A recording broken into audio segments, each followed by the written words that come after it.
Hey folks, welcome to Heeltoe Corner Club. I'm Marcus DiSabella, owner of Heeltoe Automotive. We've been online selling Honda and Acura enthusiast parts since 2002. That's a long time in that time we've gotten a lot of experience, dealt with a lot of different vendors, had a ton of different customers, and have found lots of different ways for people to upgrade their Honda cars successfully.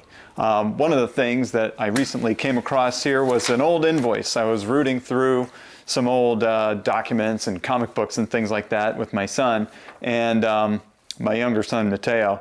And we came across this old invoice, which is from June 2005. So we're talking almost 20 years old. This is an 18-year-old invoice where I sold Charlie in Illinois a Tane Basic damper kit.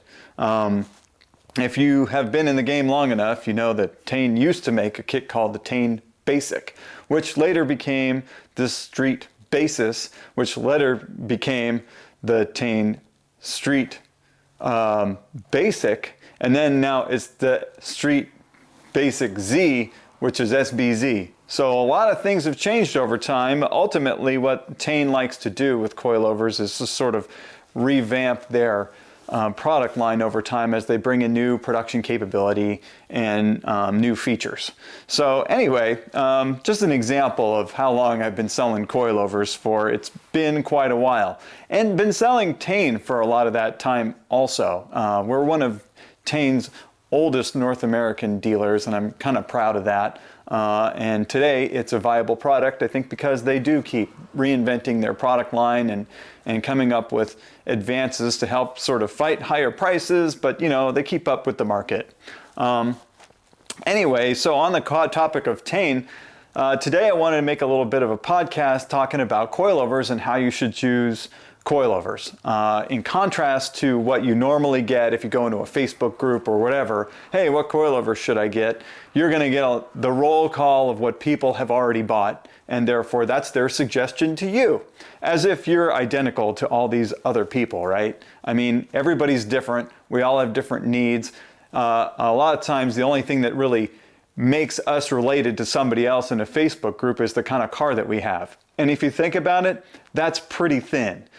You could go to somebody's Facebook profile and try to guess about who you're talking to and who just recommended that you buy BC Extreme Lows with 20K springs all around. But you know, you may not really get a good sense from that person if you can take their advice or not. It's just not really practical. So this is why when I take the approach of recommending coilovers to people, I always like to ask questions first, like what's your use case? You know, I don't really ask demographic type questions like how old you are or whatever, because I haven't really found that sort of thing makes the biggest difference. I think what makes the biggest difference is what you're looking to get out of the car. Are you driving it every day? Are you going to go track driving? How much are you planning on lowering the car? What's the most you think you'll end up lowering the car? All these factors end up directing people towards one coilover kit or another. And so my sort of nutshell recommendations come down to this. First things first, how much are you planning on lowering the car? And if you're looking to lower the car moderately, you know, an inch, inch and a half, something like that, sometimes I give people an idea that a coilover may not even be the right choice. Because most coilovers, when you put them on the car, are going to get you 1.5 to 2 inches lowering right out of the box. So if you're not willing to go 1.5 inches down, or at least 1.25 inches, a coilover kit may not be the best. Sometimes just a damper replacement, like a Coney shock. They make the Orange Street dampers or this Yellow Sports, or Tane also has a complete line of EnduraPro and EnduraPro Plus combined with a moderate spring like a Tane H-Tech or an Eibach Pro Kit, something like that, is going to be really great for somebody that wants a minimal amount of lowering. Right there, I can take coilovers off the table and just say get separate shocks and springs. This isn't something that I see recommended to people a whole lot because a lot of folks just want to get coilovers. Well, here's the thing. Any damper with the coil spring over it is a coilover kit. It's a coilover damper suspension. What you're thinking about is you need to have this adjustable height, and in reality, a lot of people don't actually need that. So the first thing I ask people is how much are they lowering? And that kind of gives me an idea like, well, here are some entry-level sort of coilovers or some standard type coilovers that will work for you, but also a shock and spring combination or a strut and spring combination may be best. But if you do want to lower somewhere in that 1.5 to 2 inch range, a whole world of actual coilover options like adjustable height options opens up to you. And we kind of start with the, Tane Street Advanced, Street Bases Z, the KW variants, H&R coilovers, ST suspension coilovers. A lot of these coilovers are pretty basic, just a shock with a threaded body and a height adjustable spring available to get some lowering on the car. Again, most of these kits are going to lower 1.5 inches, give or take, maybe up to 2.25 inches down is going to be about your maximum. They're limited on the total amount of height adjustment because they're only what's called, well, what I like to call single height adjustable, or they're adjustable for height at the spring perch. Sometimes people start wrapping in here the term preload, and it's a little premature. These suspensions don't really have a preload adjustment. It's really just a height adjustment. And it is true that at the higher heights, you're going to be compressing the spring and adding preload to the system. It's not something that you would really want to do more than just a little bit. So that's where I say, if the lowering range and the ride and handling attributes are going to be around a daily driven car, that you're not trying to lower too much, you want maybe just some new suspension, but you're trying to take kind of a mild step in terms of comfort, increased performance, but really just in a street sport sort of way, those ones that I mentioned are going to be great. The Street Advanced Z, Street Bases Z, KW ST suspension, H&R coilovers. There's probably some more that I'm not thinking of right now, but that is going to be a really good place for you to be in. And I would further ask the customer about, the level of performance refinement. The budget is sometimes a concern, and that helps us narrow down which system is going to be the right one. But let's just say somebody goes, well, I want to lower my car a lot, like at least 2 inches, maybe 3 inches. Then we start saying, well, you can get to 2 inches with these systems that I've mentioned, but you're going to be better off getting something that's what's called full length adjustable, and that's going to allow you a lot more height range. If full length adjustable is a term you haven't heard a whole lot, that's because people don't say that. People say instead full coilovers or complete, or I've even seen full body coilovers. All these terms I think are basically made up. Right? I don't know where they come from, but it's really what's called a full length adjustable set. And the reason why they call it a full length adjustable coilover is because the shock tube itself is threaded all the way down to the bottom. And the bottom bracket that bolts into the suspension of the car is actually a separate piece that screws on the bottom. The reason why it does that is so that you can screw it on to shorten the total damper length, or unscrew it to lengthen the total damper length. And what this does is allow you to vary the length of the shock or the strut, so when you put it in a car, you'll be able to achieve a much wider range of height settings without having to affect the spring height setting. And this is important because when you change the spring height setting too much, you start running out of damper travel. Now, on the single height adjustable systems like the Street Basis or the Street Advanced Z, for example, you can raise and lower the car within a certain range. And these shocks are already shorter than the factory units to begin with. So in contrast to being able to adjust the length of the damper, Tane has already done that for you and built that into the assembly, which is great for getting a nice lowering with a window of adjustment that's maybe around 1.5 inches total height adjustment, right? But if you want to have a little more control over that damper length, let's say you want higher highs and lower lows, you can get a full length adjustable set, and that will give you a lot more height range. So if this person tells me that they want a lot more lowering, then I might go, hey, you know what? Maybe you should get something like the Tane Flex Z, or a KW suspension, or a BC Racing suspension, which are all full-length adjustable. Function Form is another one. Actually, so many brands are making full-length adjustable systems these days That's what people have come to find is commonplace, and they think that that's really what a normal suspension would sort of look like. I even had somebody recently make some comments about single height adjustable system like a Street Advance, saying it was archaic, outdated, whatever, because none of the other newer modern coilover systems look this way. Well, this is true, except for the fact that it's not that this is an archaic design, it's actually more highly specialized and engineered to be a certain length versus an adjustable one. So why are so many brands going with the full-length adjustable setup these days? I mean, if having a standard length damper or like a fixed length damper is so not normal, why are so many companies making full-length adjustable, fully assembled kits these days? Well, I'll tell you, it's because it's cheap. It's cheap and it checks everybody's boxes, right? People want to have a lot of range flexibility in terms of height. They want to have different options in terms of springs.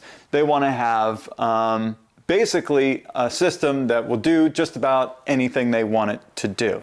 And the manufacturers of these coilover systems have realized, like, well, hey, if we don't have to measure the exact length what a damper is supposed to be, we could just make a bunch of dampers this length and a bunch of dampers that length and a bunch of dampers another length, and make them in all different basic tuning for different spring rates. All they have to do is develop the bracketry to mount them into different cars, right? So the valving of each one of these systems is sort of like in one parts bin, and then they make other componentry to assemble and throw these into various different cars. So it's a lot more efficient for them to manufacture that way, because rather than having a specific part number that's unique to one damper kit, which has 4 specific shocks in it that are made to a specific length, what they'll do is they'll have an ability to make specific parts, but it's just an upper mount, or a specific part that it's just a lower bracket, and then they'll use parts bin assembly for the rest of it. All the meat and potatoes basically is the same as the next car, it's just that they put different brackets in it because the next car has different pickup points. So it kind of works out great for everybody in that sense. It's cheaper and easier for the manufacturers to produce that way, and it checks a lot of boxes off for the consumers. But here's the problem. A lot of times with these systems, because of the fact that they're not engineering for specific vehicles, not every application comes out being as flexible, riding as well, or whatever as the next one. Case in point, we have the 3rd generation Acura TL, right? That is a super popular car, and BC Racing coilovers are super popular for that car. You'll see people recommending them all over the place.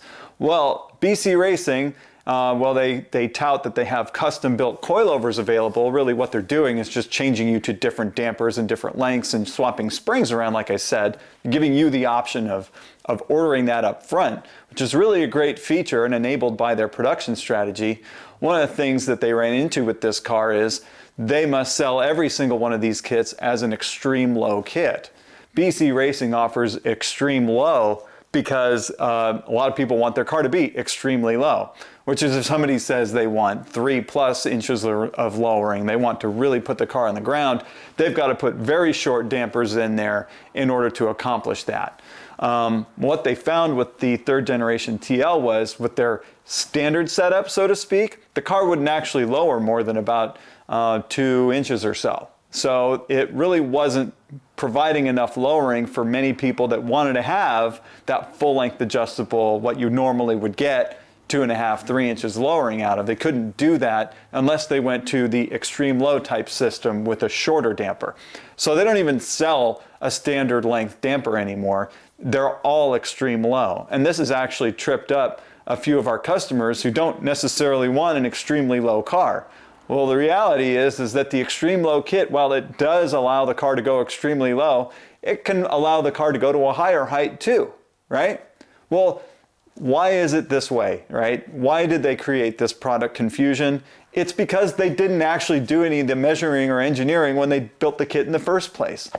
They built a kit that fit in the car, right? So yeah, it works, but I think it's just an example of how producing out of parts bin like that without taking a time to engineer a kit directly for a car, it can have a caveat, right? And is there a problem with this? There's no real problem with this, but it's just evidence that, you know, just because a company might have a big name or a broad catalog or whatever, it doesn't mean that they actually did the development that the next company did, that maybe they have less offerings or they only have very specific offerings because, you know, their engineering went and worked on so many different cars and they've limited their production to what they actually are able to produce. So anyway, I don't want to get off topic here, but that is another question that comes up, right? I figured out how my lowering height wants to be, like a little bit, a lot, whatever. Now I got to figure out what kind of refinement level am I after. Am I looking for something that rides good? Well, just about everybody is, but that varies depending on a person's opinion and experience. It depends a little bit on the roads that they drive on. I love this one. This coilover kit rides great. I bought my whatever coilovers and I upgraded the springs and it's really great on smooth roads. Are you kidding me? Of course it's really smooth on smooth roads because the road is what transmits any roughness to you. I don't want to know how it handles on a smooth road. I want to know how it handles and rides on a rough road, right? Is it bouncing you around in the chair? Is it knocking the car off the ground? I mean, when you go into a turn, if you hit a little bump in the turn, does the car take it or does it slide, right? These are all things that some people actually care about and other people don't. Some people really only care about the lowering. They only really care about it being a firm ride. It maybe feels a little more direct. It feels a little more responsive. It makes the car basically feel like it's handling like it's on rails when you're driving slow. I'm all about that, if that's what you're all about too. I go straight to BC Coilovers, get yourself an extreme low kit, sure, bump up the rates a little bit if you want it to feel firmer. As far as performance driving is concerned, I have to kind of pull back on that a little bit and say, well, the reality is a stiffer suspension doesn't handle better, it doesn't grip better, it feels firmer, but it doesn't mean that the car is going to stick to the road better. It's actually more prone to sliding. So, you know, in that sense, a well set up car that's got Street Advance Z versus a poorly set up car that's got BC Racing coilovers, the Street Advance kit is going to outhandle it every day of the week if you don't know how to set these things up. Which is another thing that comes up. Which spring rates should I get with my custom coilover kit? I say, you know what, if you have to ask that question, I would say get it with the rates that it comes with stock, right? Because if you're not really sure how that kit rides with off the shelf, how are you supposed to know what adjustments you're going to make to it, right?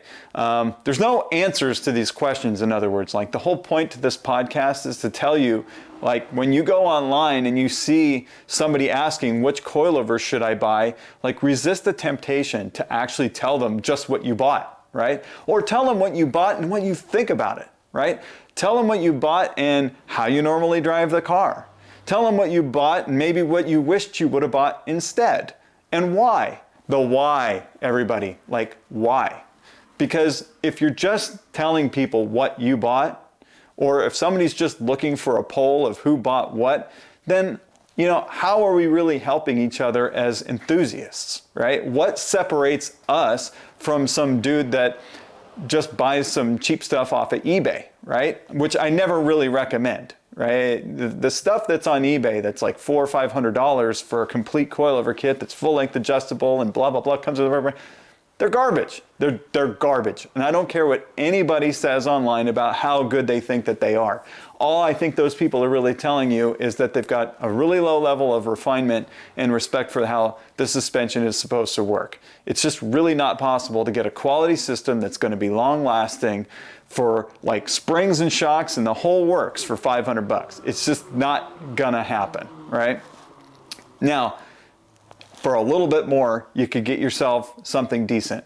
Now, honestly, if that's all you're after is to buy something cheap to throw in the car and slam it, if you're 17 and you don't got a lot of money, have right at it. You know what? Go right for it, because what will happen is you'll get it, you'll love it at first, you'll come to find out pretty quickly that, you know, there's some definite caveats and you do get what you pay for. And the next time around, you'll consider a little bit more before you make that purchase. And the next time around, you'll consider a little bit more before you make that purchase.